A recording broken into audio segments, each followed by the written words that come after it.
আজ পয়লা শ্রাবণ। খোকন, আজ তোর জন্মদিন। তুই যখন জন্মেছিলি আমরা তখন যাদবপুরের নতুন গড়ে ওঠা কলোনির টালির ঘরে। তোর স্কুল মাস্টার বাবা সেই হ্যারিকেনের আলো জ্বলা ঘরে আনন্দে আর খুশিতে ঝলমলে হয়ে উঠেছিলেন তুই আসার পর। তোর নাম রেখেছিলেন সুকল্যাণ। মানুষটার মনটা ছিল একেবারে শিশুর মতো। অভাবে অনটনে বেঁচে থাকার নানা দুর্বিপাকেও ভেঙে পড়তেন না কখনো। সকলের ভালো চাইতেন মন থেকে। বলতেন, দেখো একদিন এই দেশের মানুষ ঠিক মুক্তি পাবে। শোষণ থেকে মুক্তি, দারিদ্র থেকে মুক্তি, অশিক্ষা থেকে মুক্তি। আজ পয়লা শ্রাবণ। খোকন, আজ তোর জন্মদিন। তোর মনে আছে আমাদের ভাগা ঘরের মেঝেতে বাক্স থেকে বার করা মেজ হাসির হাতে তৈরি আসনটা পেতে দিতাম। সামনে রাখতাম ঠাকুরের আসনের প্রদীপখানা। তুই বাবু হয়ে বসতিস চুপটি করে। আমরা একে একে তোকে ধান দ্রব্য দিয়ে আশীর্বাদ করতাম। তোর বাবা বলতেন, বড় হও, মানুষ হও। তোর বাবার সেই বন্ধু ঘোষ কাকু, উনি বলতেন, বেঁচে পড়তে থাকো। তুই জিজ্ঞেস করতিস, মা পড়তে থাকা মানে কি মা? আমি বলতাম না কিছু, শুধু ধান দ্রব্যই দিতাম আর মনে মনে বলতাম, ঠাকুর ঠাকুর আমার খোকনকে তুমি মস্ত বড় মানুষ করে তোলো। ও যেন সত্যি মানুষ হয়, ওর যেন কখনো কোনো বিপদ না হয় ঠাকুর। কষ্টের সংসারে ওই একটা দিন বাড়তি পয়সায় একটু দুধ নিতাম, পায়েস রান্না করে দিতাম তোকে। তুই পায়েস খেতে বড় ভালোবাসতিস। তোর বাবা বাস স্ট্যান্ডের সেই দোকান থেকে নিয়ে আসতেন তোর প্রিয় মিষ্টি ছানার গজা। সামান্য স্কুল মাস্টারিতে আর কি বা হয়, ঘরে বসে ছাত্র পড়িয়ে আসতো কিছু। দাও দাও অভাবে আগুনে সে রসদ পুড়তে সময় লাগতো না। তোর বাবার জামা সেলাই করতাম আর বলতাম, সামনের মাসে দুটো জামা বানিয়ে নিও। উনি বলতেন, বাদ দাও তো, খোকন বড় হচ্ছে।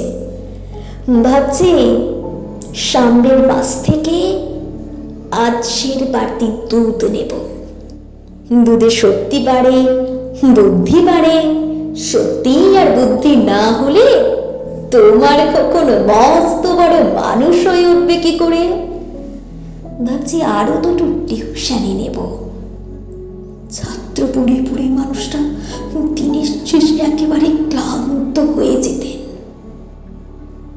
বারান্দার ধার ঘেঁষে যখন রাতের অন্ধকারে জোনাকির ব্যস্ততা আর ঘরে তোর পড়া মুখস্থ করার একটানা সুর আমাদের কলোনির ভাঙাচোরা বাড়িটাকে জীবন্ত করে তুলত। তখন মাঝে মাঝে উনি আমায় বলতেন, তোমার চেহারাটা দিন দিন বড় ভেঙে পড়ছে, খাওয়া দাওয়া একটু করো। শাড়িটাও তো দেখছি বেশ ছিঁড়েছে, কালই আমি ফেরার পথে একটা শাড়ি নিয়ে আসবো, ধারেই আনবো। আমি বলতাম, ধুর, সামনে খোকনের উঁচু ক্লাস, কত বইপত্র কিনতে হবে, কত খরচ। উনি দীর্ঘশ্বাস ফেলে চুপ করে যেতেন। জোনাকিরা অদৃশ্য আলোর আলপনা আঁকত উঠোনের আগাছার ছবি। আবহ সঙ্গীতের মতো তুই ঘরে বসে পড়া মুখস্থ করতিস, ইতিহাস, ভূগোল, গ্রামার। ঈশ্বর আমাদের নিরাশ করেননি। তুই কত বড় হলি, সব পরীক্ষায় কত ভালো ফল হলো তোর। তোর বাবা বললেন আরো পড়ো, উচ্চ শিক্ষায় উচ্চ সম্মান অর্জনের একমাত্র পথ। তুই আরো পড়লি, কত বড় চাকরি হলো তোর।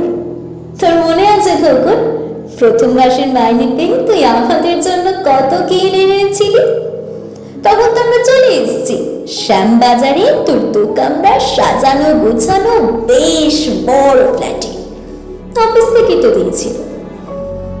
সেই বাড়ি, সেই ঘর, সেই বারান্দা, কত স্মৃতি, কত ছবি।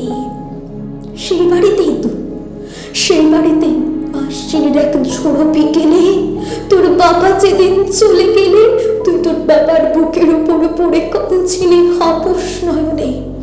আর সত্য স্বামী হারা আমি সেদিন তোর ওই অসহায় মুখ দেখে আরো বেশি করে ভেঙে পড়েছিলাম।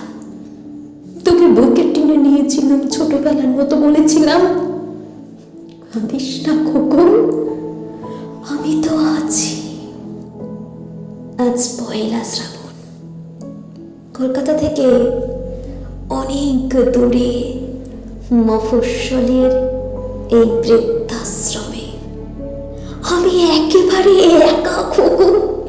তোকে বড্ড দেখতে ইচ্ছে করছে রে, তোকে, বৌমাকে আর ছোট্ট বিন্টুকে।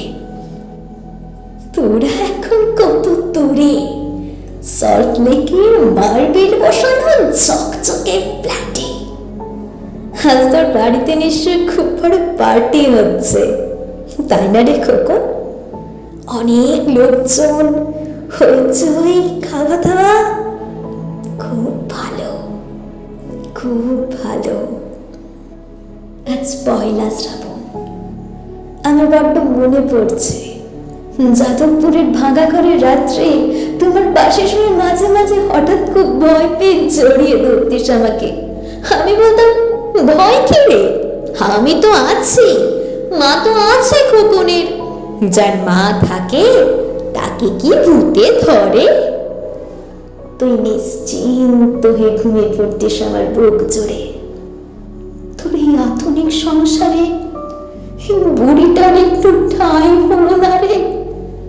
প্রতিমা তো মা, ওরও তো আছে আমারই খোকনের মতো কোলানো করা এক চাঁদের টুকরো ছেলে। কিন্তু সময়ের কি আশ্চর্য পরিবর্তন। তুই বোধহয় এখন আর পায়েস খাস না, তাই না রে? তুই জানিস না খোকন, আজ আমি পায়েস রান্না করেছি। হ্যাঁ, তোরই পাঠানো টাকায়। সারাদিন সেই পায়েসের বাটি সামনে নিয়ে বসে আছি রে, এখানে এই বৃদ্ধাশ্রমে। আমার এই একলা ঘরে আর কেউ নেই রে, আরে কেউ নেই। তুই একবার আসবে খোকন, একবার।